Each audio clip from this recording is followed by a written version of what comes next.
Bună ziua! Astăzi o să prezint o mască de sudură. Masca de sudură am cumpărat-o de la Parkside, da? E cu închidere automată.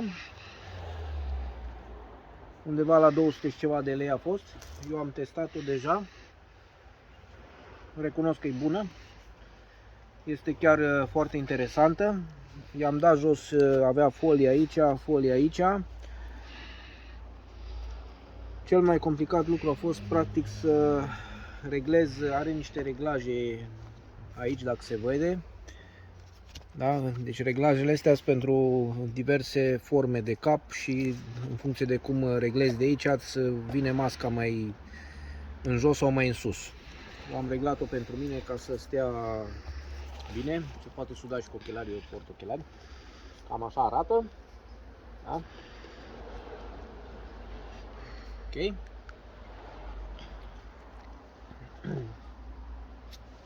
Acum are reglaj aici foarte față de alte măști, îmi place, merge foarte bine. Ecranul este imens, ecranul prin care se vede, nu știu dacă se vede mâna mea, probabil că reflectă lumina, nu se vede mare lucru.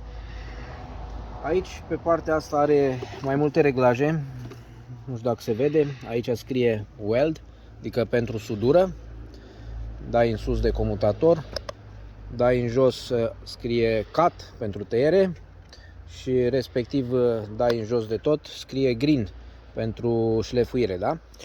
Noi o să o folosim pe weld. Butonul de sus este delay-ul, adică întârzierea la închidere.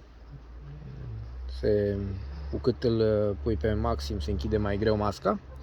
De aici se reglează nivelul de închidere. Eu l-am folosit pe un, având în vedere că nu prea văd bine, l-am folosit pe o închidere foarte, adică opacitate foarte mică. Și ultimul buton de jos este sensibilitate, adică cu cât de repede închide. Adică chiar și la o lumină foarte slabă să închidă masca. Bun, acum acesta el vine și cu manual, se poate citi, are instrucțiuni în română, sunt o grămadă de chestii. Aici sper că se vede, sunt procedeuri foarte multe de sudare, știe de o grămadă de procedeuri. Te rog să filmezi un pic aici să se vadă, stai acolo un pic cu camera, da? Deci sunt foarte multe procedeuri de sudare și știe destul de multe masca asta. Bun, acum n-are rost să vă citesc acum tot manualul, o să-l citiți. Am adus aici pentru test, avem tot aparatul de la Parkside. Noi am mai făcut o recenzie, e un aparat foarte bun, aparat cu sârmă. Poate că ar trebui să-i fac. Practic aici se montează sârma. Aparatul acesta nu este cu gaz. Bun, și acum să vedem cum vom face. Să pregătim aparatul și revenim. Punem un pic de pauză. Ok, am pregătit un element de sudură, două țevi de 3x4. Aici vrem să facem o sudură. Sper să-mi și stea masa destul de bine. Să pornim aparatul. Undeva la 2 mm, să zicem. Vedem dacă e suficient. Montăm masca, da? Ok.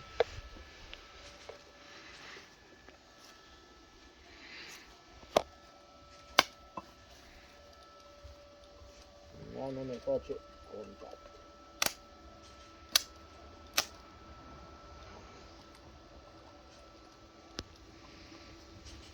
Nu avem masă.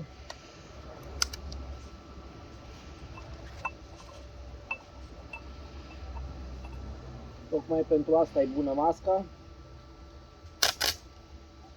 Se vede ceva?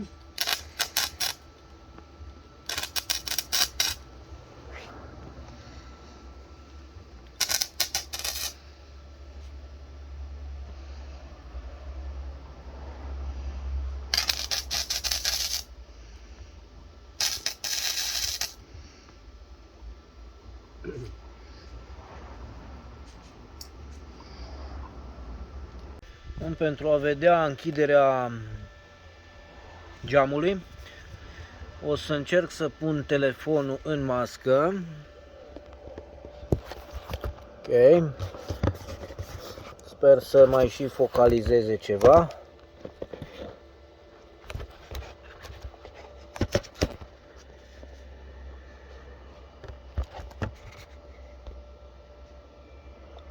Să vedem dacă reușim. Ok, parcă s-ar vedea ceva.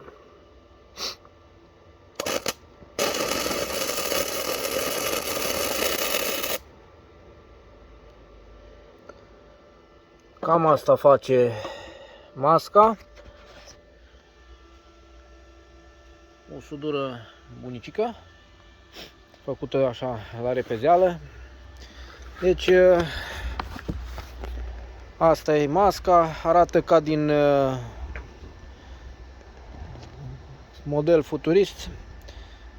Parcă ești cu ea Dark Vader, cam așa arată. O să încerc să fac și o recenzie la aparatul de sudură Parkside,